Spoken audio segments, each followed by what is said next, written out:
Este poblado lo conocía yo desde los años 60. Lo visité en muchas ocasiones.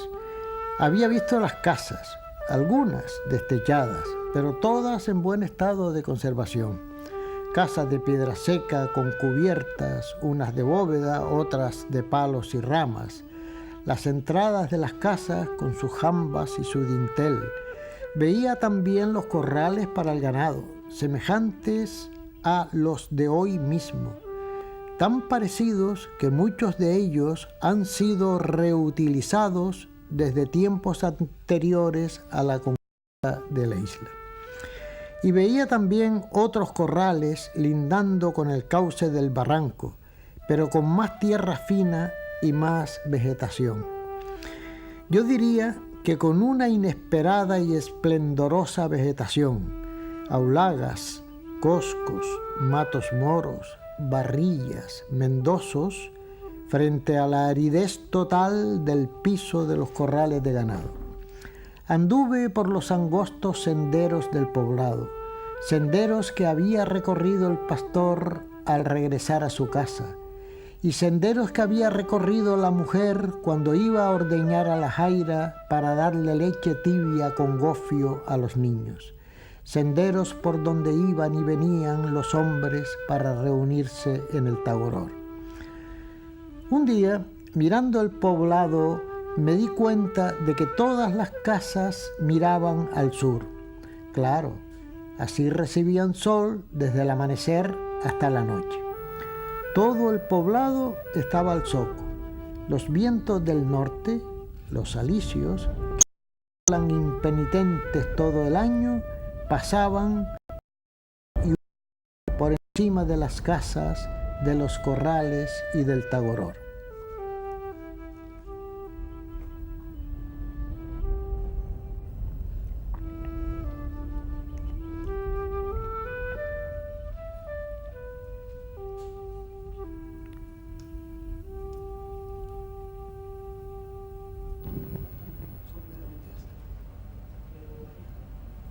Nos pusimos de acuerdo con don Paco para encontrarnos en el poblado del Valle de la Cueva, pero no sabíamos dónde estaba, así que fuimos al Cabildo, a la sección de cartografía, para tomar información lo más exacta posible, y nos pusimos en camino. Sí, es otro barranco que viene para acá.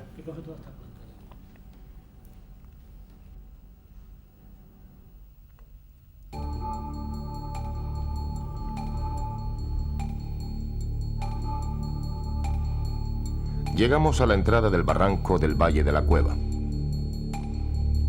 Se iban cumpliendo las líneas imaginarias que trazamos sobre el mapa.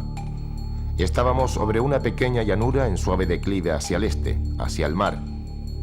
A derecha e izquierda se insinuaban los márgenes que enmarcaban el barranco. Después, a mano izquierda, aparece un malpaís, una vieja lengua de lava petrificada y abrupta que se deslizó lentamente barranco abajo. Nos ilusionamos.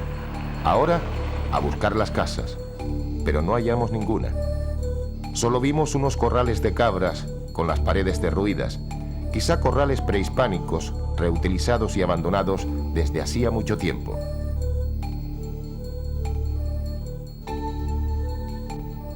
Aquí no es. Vamos a seguir barranco abajo. De pronto, en medio del malpaís, una roca alta con una abertura por un lado. Nos acercamos. Era una cueva volcánica. En el interior, señales evidentes de que allí dormían las cabras. Quizá desde la prehistoria, pero también, posiblemente, anoche mismo. En la cueva no encontramos nada que nos evidenciara la vida prehistórica, pero sí en los alrededores. Aflorando en el suelo vimos colinas, tabonas, restos. Nos ilusionamos. A buscar las casas. Allí estará don Paco. Pero ni encontramos el poblado, ni vimos a don Paco. Aquí no es. Vamos a seguir más abajo.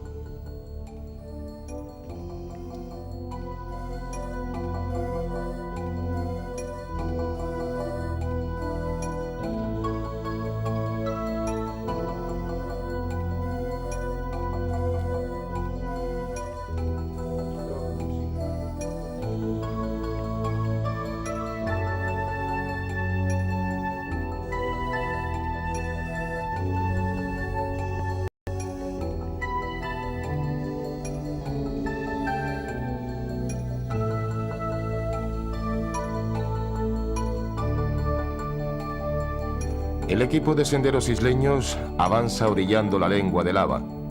A la izquierda, masas de malpaís de color marrón.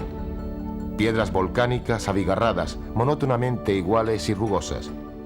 Pero nada que se pueda equiparar a la idea de una casa, y mucho menos a un poblado.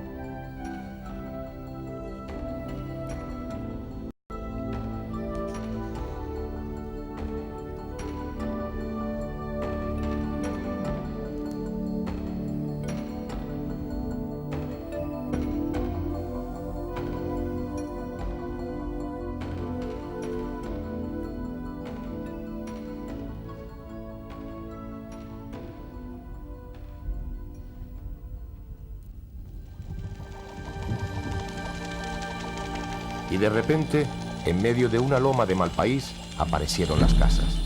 Una, otra, otra más. Corrales, todo de piedra, todo en medio de una multitud de piedras.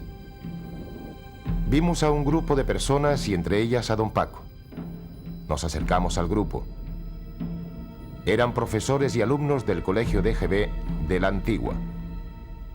Los alumnos de octavo, dirigidos por el profesor Andrés Santana Almeida, habían hecho un estudio del poblado prehistórico del Barranco de la Cueva.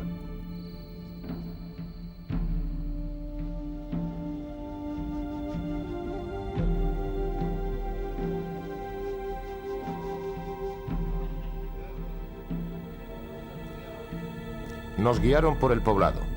Vimos las casas, los corrales de ganado, los corrales para proteger los cultivos, el tagoror.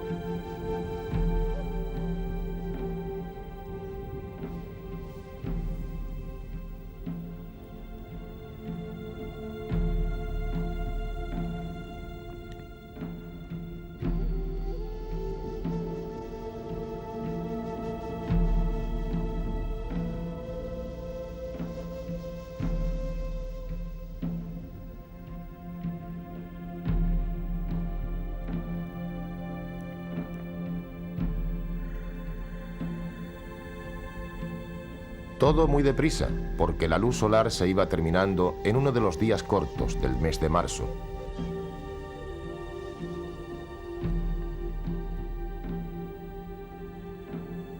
Decidimos volver al día siguiente y grabar todo lo que pudiéramos.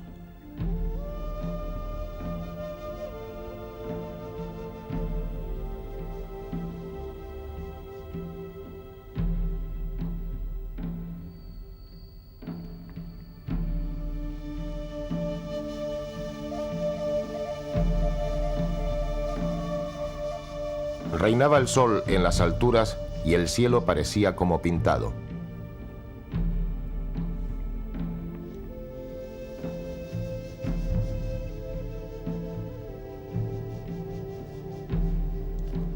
Recorrimos detenidamente las zonas próximas al valle de la cueva, palmo a palmo por los secos y polvorientos caminos.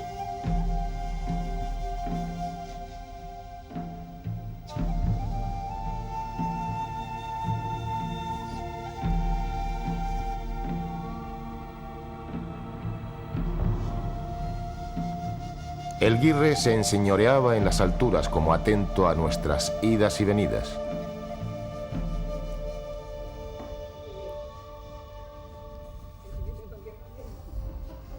Deambulamos todo el día por el poblado aborigen.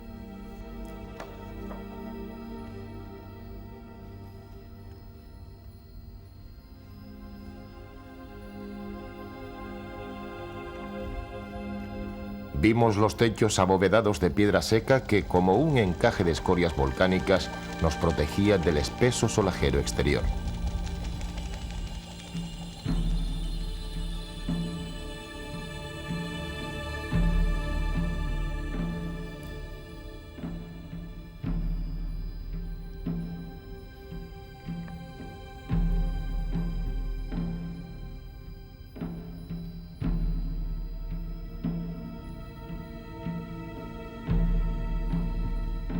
Entramos y salimos por las pequeñas puertas de las casas.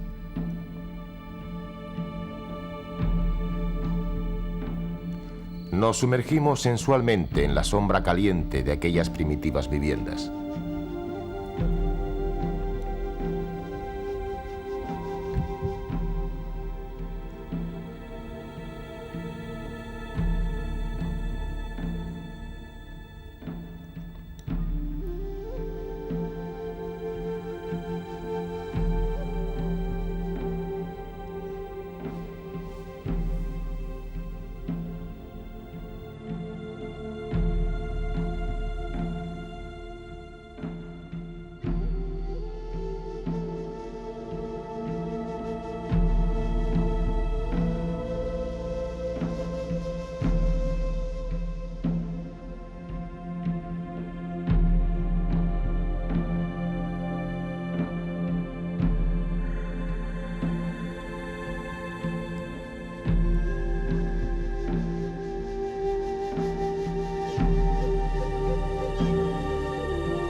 El equipo de senderos isleños obtuvo un documento inesperado: el interior de una casa majorera prehistórica en perfecto estado de conservación, sin que faltase una sola de sus piedras.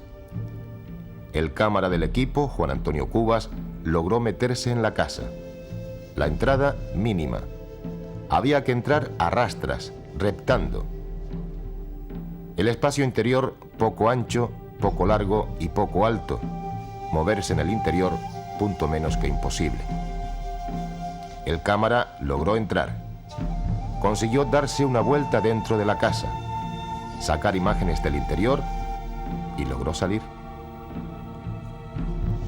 Visita de un hombre voluntarioso, pero también dúctil y mañoso.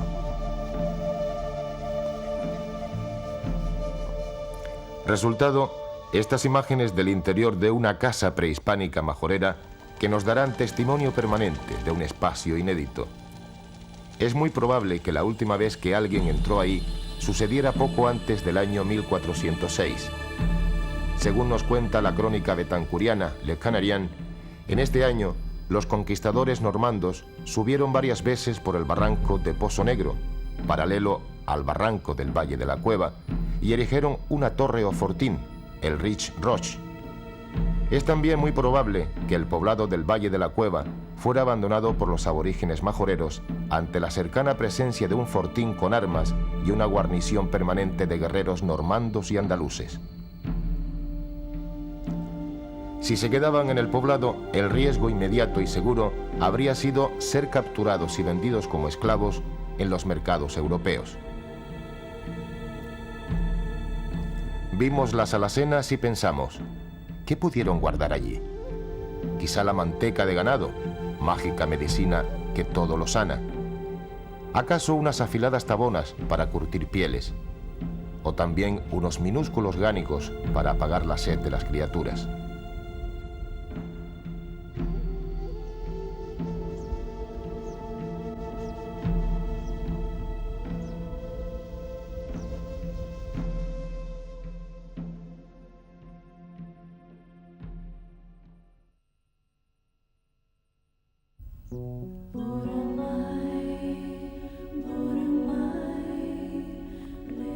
¿Cómo pudieron vivir en unos habitáculos tan pequeños? ¿Cómo pudieron amarse y criar hijos allí?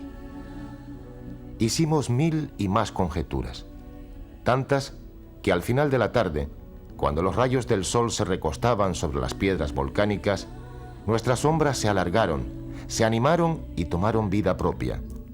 Nos parecía que las sombras repitiesen escenas de la vida de los aborígenes majoreros, habitantes del poblado.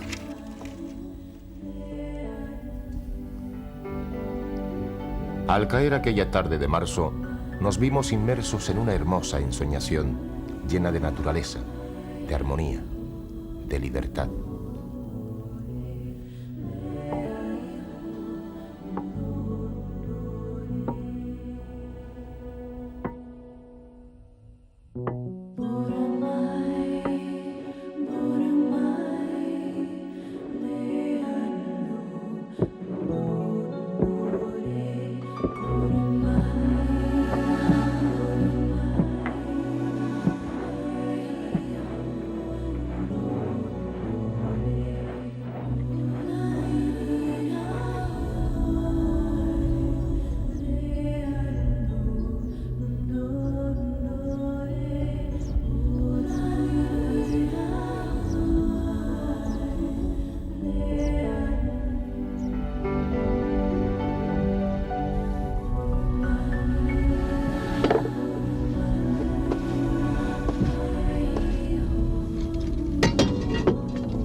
Estamos ante un paisaje seco, desolado, lábico, casi lunar.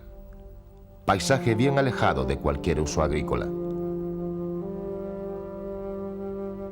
Aquí, en esta tierra, el aborigen majorero encontró el modo de regar la cebada. Ningún estudio de la arqueología de Fuerteventura ha explicado la agricultura en la isla. Este programa muestra un documento arqueológico conservado hasta nuestros días y que funciona, como en la prehistoria majorera, solo cuando llueve.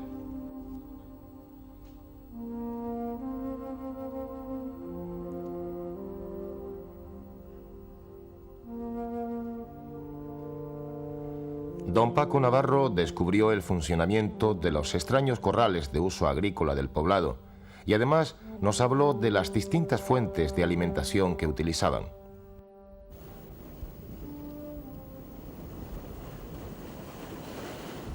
Los majoreros que habitaban el barranco venían a la desembocadura en las mareas a recoger mariscos y a hacer pequeñas pescas de embrosque o de pequeños charcos, envenenándolos o con anzuelos de hueso.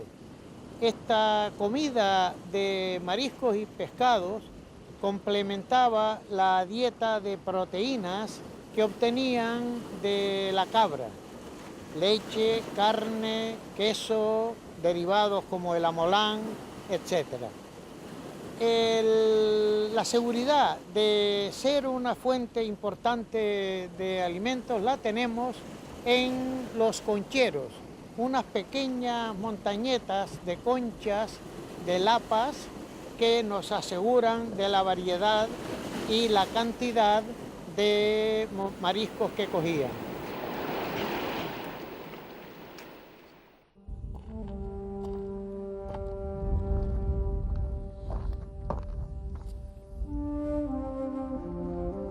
Tengo la fortuna relativa de estar sentado en lo que queda de un tagoror de Fuerteventura.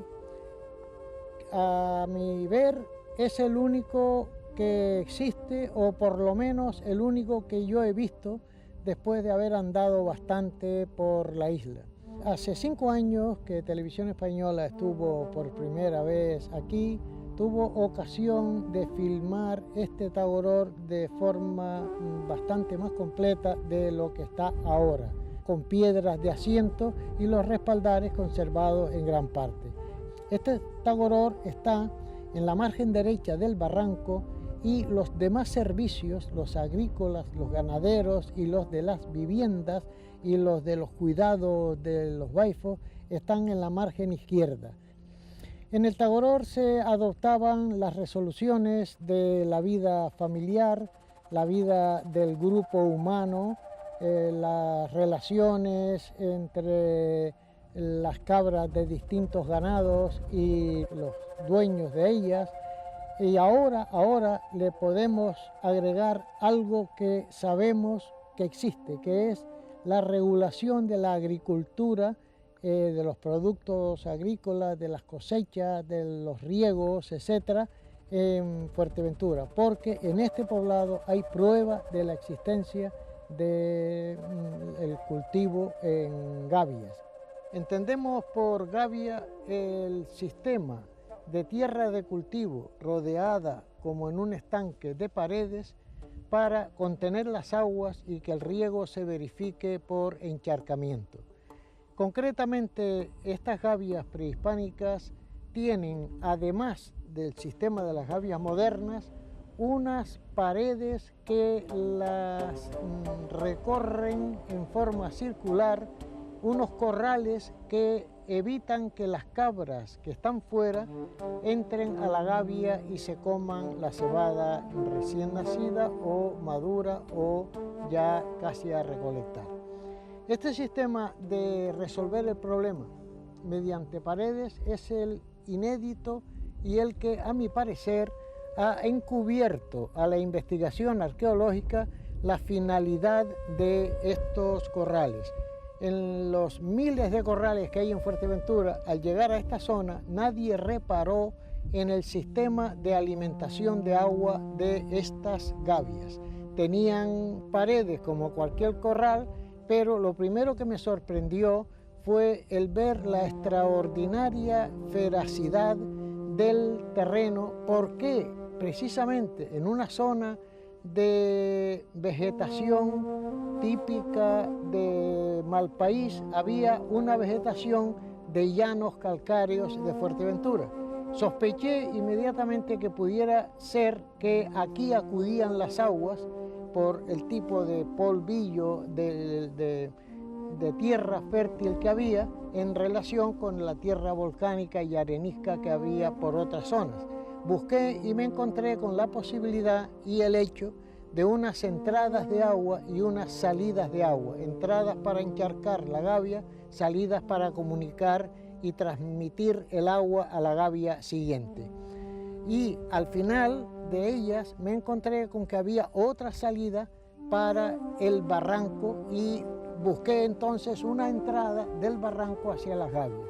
Por fin me llevé la enorme satisfacción de encontrar algo que había sospechado como una necesidad de interpretación histórico-cultural, y era que la ganadería era bien conocida y bien explotada, y había hasta reflejos en el lenguaje, como en el léxico, como amolán y otras palabras de la ganadería de origen prehispánico.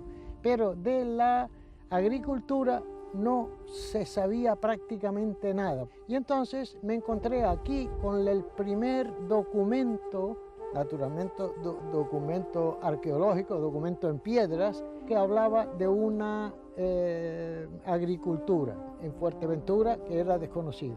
Con motivo de mis dificultades para andar, me encontré con la también enorme dificultad de seguir el curso de las aguas hacia arriba para ver de dónde procedía el agua que encharcaba estas gavias. En una conferencia que di en el Colegio de GB de la Antigua, entré en contacto con el profesor Andrés Santana y le sugerí que si podían recorrer el curso de las aguas hacia arriba a ver de dónde procedía este agua que inundaba las gavias. Ellos hicieron ese estudio y se encontraron con que en la parte alta del barranco había un llamado todavía barranco ciego, en el cual una erupción volcánica había taponado la salida alta del barranco y había fabricado una laguna que duraba muy poco tiempo y que luego se perdía entre las piedras del Malpaís.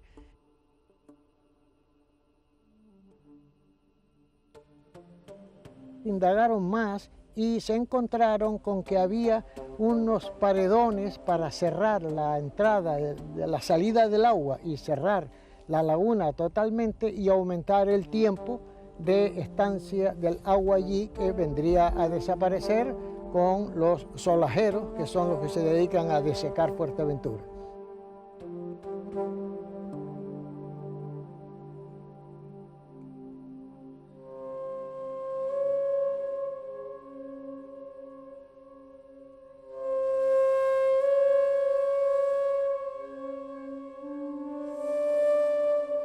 En ese mismo barranco ciego había una posibilidad de dosificar la salida del agua. Se utilizaba para ello el típico barranco abajo, el cauce del barranco servía de cauce hasta llegar a este poblado donde estamos, y en el barranco se hacía un desvío hacia una acequia artificial y volvemos al principio de mi intervención. El profesor Andrés Santana, que realizó sobre el terreno el estudio, llegó a la siguiente conclusión.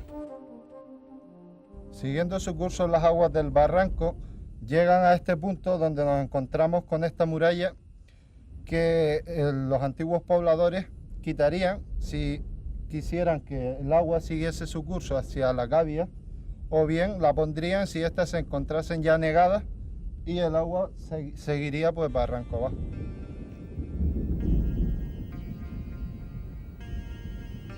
En Fuerteventura llueve poco y mal. A veces tarda 7 años en llover, y cuando llueve, llueve en unos sitios y en otros no. Necesitábamos que lloviera. Fue una larga espera que se prolongó durante 4 años. Necesitábamos la lluvia para explicar en imágenes cómo el agua, domesticada, llenaba las gavias. Y al fin llovió. Lluvia graneada sobre la tierra seca, sobre las lavas volcánicas.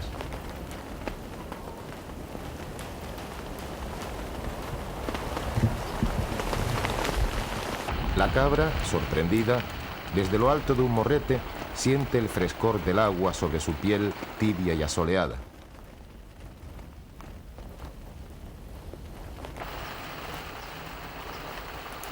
Sigue quieta en la roca, alegre, satisfecha de la lluvia, tan nueva, tan esperada, tan gratificante. Se forman los primeros charcos y se rebosan en rápidas torrenteras de agua. Más aguas, más corrientes, más briosas torrenteras.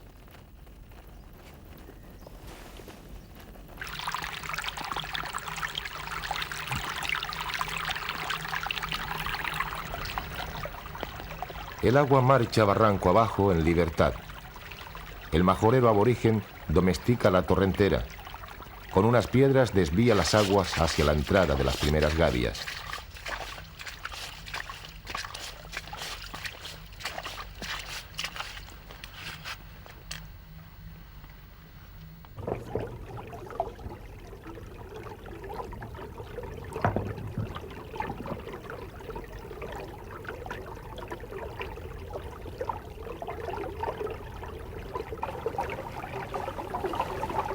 Bebe y llena la primera gavia. Rebosa y pasa a la segunda. Se llena la segunda mansamente.